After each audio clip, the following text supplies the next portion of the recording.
The fog clung to Blackthorn Manor like a shroud, muffling the world beyond its iron gates.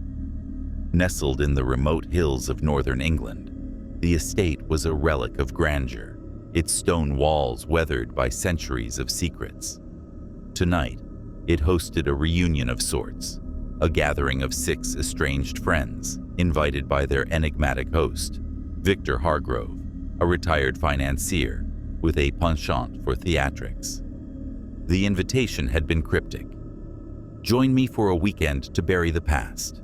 Blackthorn Manor, October 13th.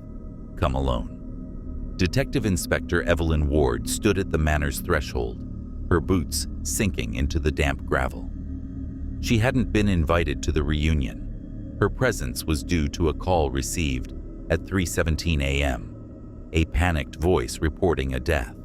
The local constable was outmatched, and the case had landed on her desk at the regional CID. As she stepped into the grand foyer, the air was thick with the scent of old wood and something sharper: fear. The scene awaited her in the dining hall. Victor Hargrove, 62, lay slumped in a high-backed chair at the head of a mahogany table, a crystal glass shattered on the floor beside him. His eyes stared blankly at the chandelier, his face frozen in a grimace. A thin trickle of blood ran from his lips, and a faint purple hue stained his skin. Poison, Evelyn thought, her mind already cataloging the details. No visible wounds, no signs of struggle, just a man who died swiftly and silently. The 5 guests sat in the adjacent parlor, their faces pale under the flickering firelight. Evelyn studied them, noting their guarded postures and darting glances. There was Clara Voss, a sharp-eyed journalist with a reputation for digging too deep. Dr. Marcus Tate, a reserved surgeon whose hands trembled slightly. Sophie Lorne, a former actress whose beauty hadn't faded despite her nervous fidgeting. Julian Beck, a tech entrepreneur with a cocky smirk that didn't reach his eyes. And Lydia Crane, a quiet librarian whose knuckles were white around a crumpled handkerchief. "Inspector Ward," she announced, her voice steady despite the unease in the room. "I need to know exactly what happened here tonight."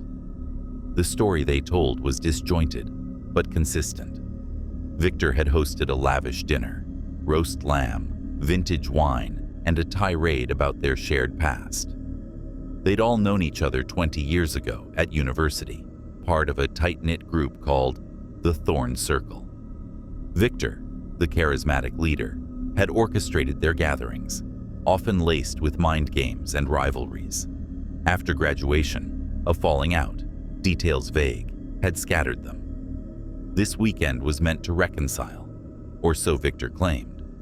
But at 11:45 p.m., midway through dessert, Victor had clutched his chest, gasped, and collapsed. No one had touched him. No one had left the room. Evelyn's gaze lingered on the dining table, still set with half-eaten plates and wine glasses. "Who poured the wine?" she asked. Clara spoke first, her voice clipped. "Victor did. He insisted on serving us himself, like some grand host.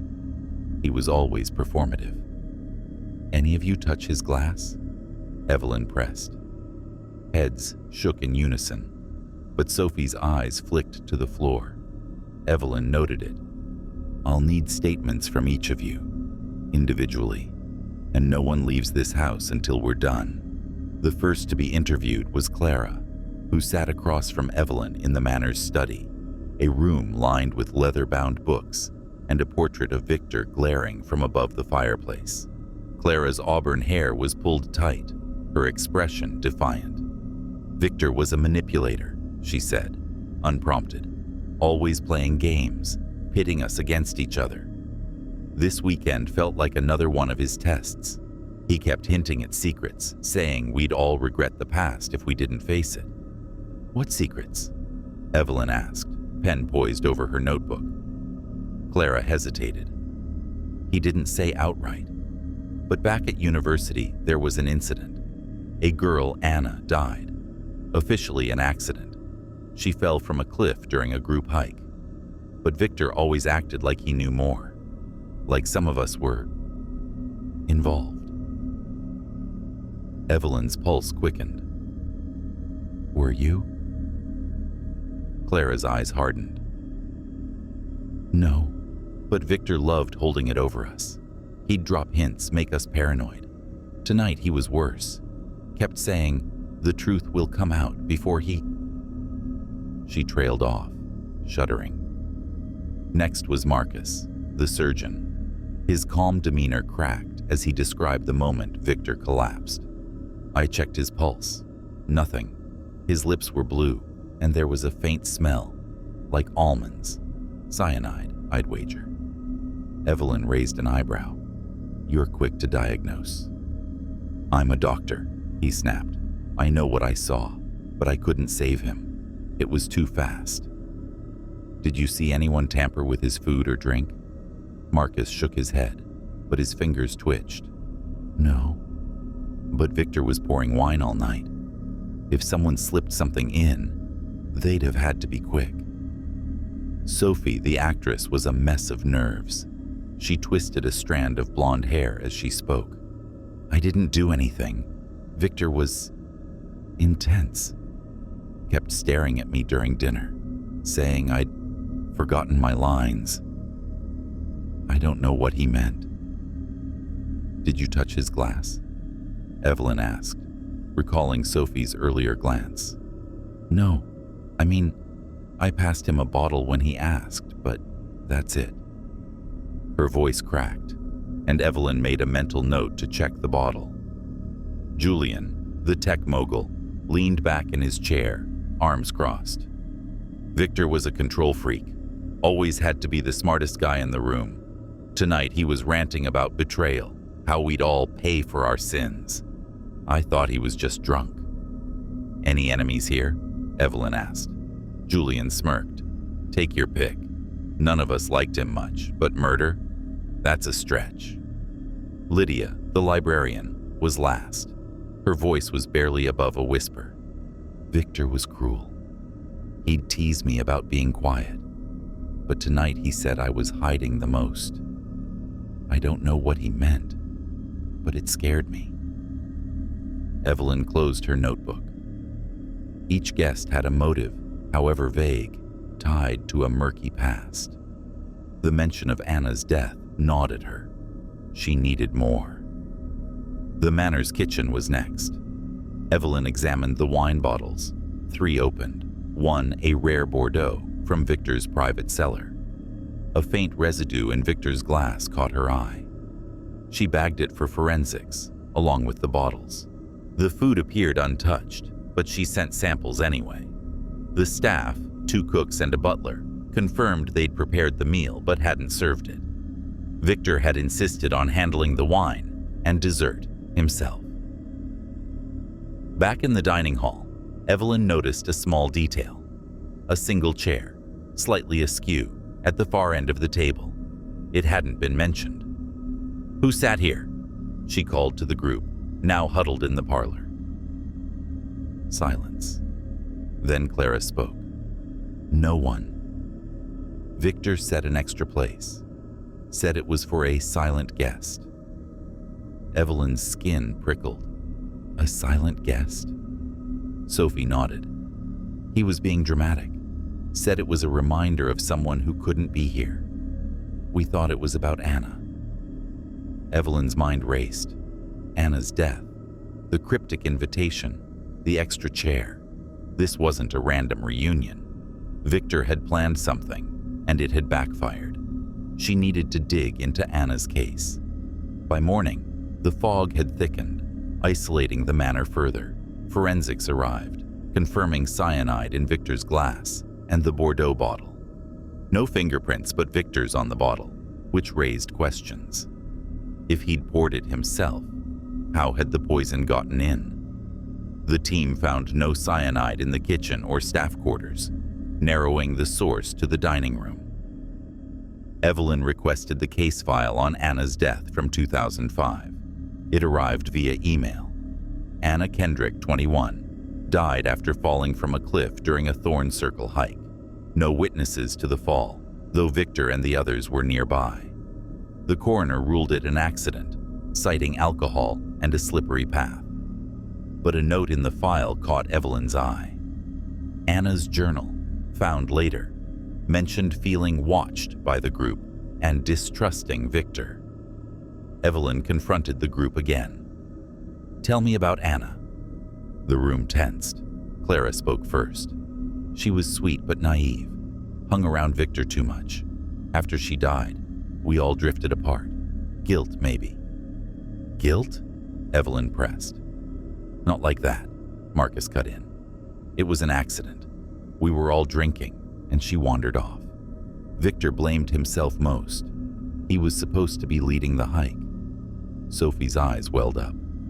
"She was my friend. I should have stayed with her." Julian snorted. "Don't get sentimental. It was 20 years ago. Victor just liked stirring up old wounds." Lydia said nothing, her gaze fixed on the floor. Evelyn's instincts screamed that Anna's death was the key. She decided to search the manor for more clues. Victor's study yielded a locked drawer, which she pried open. Inside was a leather journal, its pages filled with Victor's scrawl. Entries dated back to 2005 described the Thorn Circle's dynamics, rivalries, betrayals, and a chilling note. Anna saw too much. She had to go. Recent entries were vaguer, but ominous. "They'll all come. They'll face it. The silent guest will speak." Evelyn's heart pounded. Had Victor been planning to expose something about Anna's death?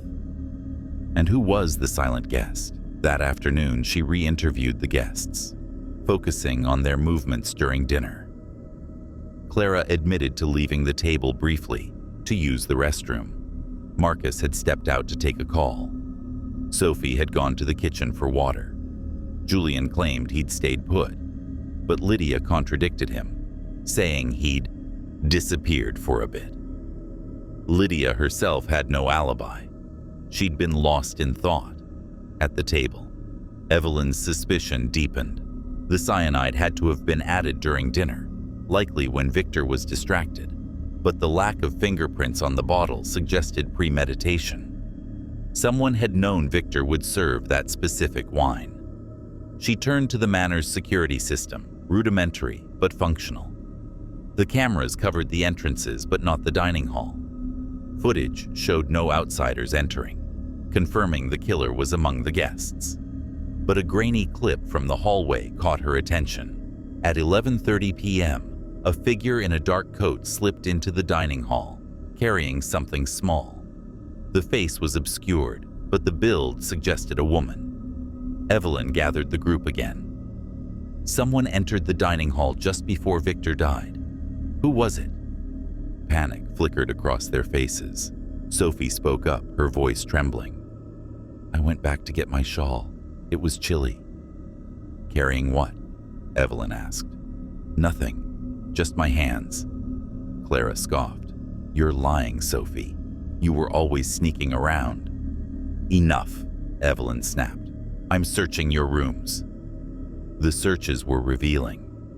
In Clara's room, Evelyn found a notebook with scribbled articles about Anna's death, including unpublished drafts questioning the official report. Marcus had a vial of sedative in his bag, not cyanide, but suspicious. Sophie's room held a letter from Victor, dated a week ago. "You can't hide forever. Tell the truth, or I will." Julian's laptop had encrypted files labeled Thorn Project, which he refused to unlock. Lydia's room was bare except for a worn photo of Anna tucked inside a book. Evelyn's theory solidified. Victor had been blackmailing someone, likely about Anna's death. But who? And why poison him now? That night, as the fog pressed against the windows, a scream shattered the silence. Evelyn raced to the parlor, where Lydia stood over Sophie, who was clutching her throat, gasping. A spilled teacup lay on the floor. "She's been poisoned," Lydia cried. Marcus rushed to Sophie's side, but it was too late. She convulsed and went still, her lips tinged blue. Cyanide again. Evelyn's mind reeled. 2 deaths in 24 hours. The killer was still active, and the manor was a trap. With Sophie's body moved to a locked room, Evelyn interrogated the remaining 4. "The killer is one of you. Start talking, or I'll assume you're all complicit." Clara broke first. "It's about Anna." Victor wasn't just hinting. He had proof. He showed me a letter last night, written by Anna before she died. It said she was scared of someone in the group. Not Victor, someone else. "Who?" Evelyn demanded. "She didn't name them, but Victor said he'd reveal it this weekend. That's why he invited us." Marcus paled. "He showed me the letter too. I thought he was bluffing." Julian laughed bitterly. "Classic Victor, playing us all." Lydia whispered, "He showed me the letter too. I think I know who Anna was afraid of." All eyes turned to her. "Who?" Evelyn asked. Lydia's voice trembled. "Sophie." The room froze. Evelyn's mind raced. Sophie, now dead, had been the killer's second victim. But why? "Explain," Evelyn said. Lydia swallowed. "Anna wrote that Sophie was jealous, obsessive. They were close, but Sophie hated how Anna idolized Victor. On the hike, Sophie was the last to see Anna alive. I always wondered, but I was too scared to say anything." Evelyn pieced it together. "So Victor invited you all to confront Sophie. She poisoned him to keep him quiet. But then, who killed Sophie?" The group exchanged glances. Julian spoke up. "Maybe she poisoned herself. Guilt." Evelyn shook her head. "No, the cyanide was in her tea. Someone poured it." The final clue came from the security footage. Reviewing it again, Evelyn noticed a detail. At 1:15 a.m., just before Sophie's death, a figure moved through the kitchen. The same dark coat, the same obscured face. But this time, a glint of metal caught the light. A ring. Only one guest wore a distinctive ring. Clara. Evelyn confronted her alone. "You were in the kitchen before Sophie died. You poisoned her tea." Clara's face drained of color. "You can't prove that. Your ring gave you away, and I'm betting forensics will find your prints on the teacup." Clara's defiance crumbled. "Fine, I did it, but I had to. Sophie killed Anna. I found out years ago through my research. She pushed her off that cliff. Jealousy, rage, whatever. Victor knew too, and he was going to expose her. She poisoned him to save herself. But I couldn't let her walk away." "Where'd you get the cyanide?" Evelyn asked. "Victor's cellar. He kept chemicals for his wine experiments. I found it weeks ago when I visited to plan the reunion. I knew Sophie would come, and I knew what she'd do." Evelyn cuffed her. "You're under arrest for the murder of Sophie Lorne." As Clara was led away, the remaining guests stood in stunned silence. The fog outside began to lift, but the weight of the past lingered. Anna's death, Victor's schemes, Sophie's betrayal, and Clara's revenge. Blackthorn Manor had claimed them all.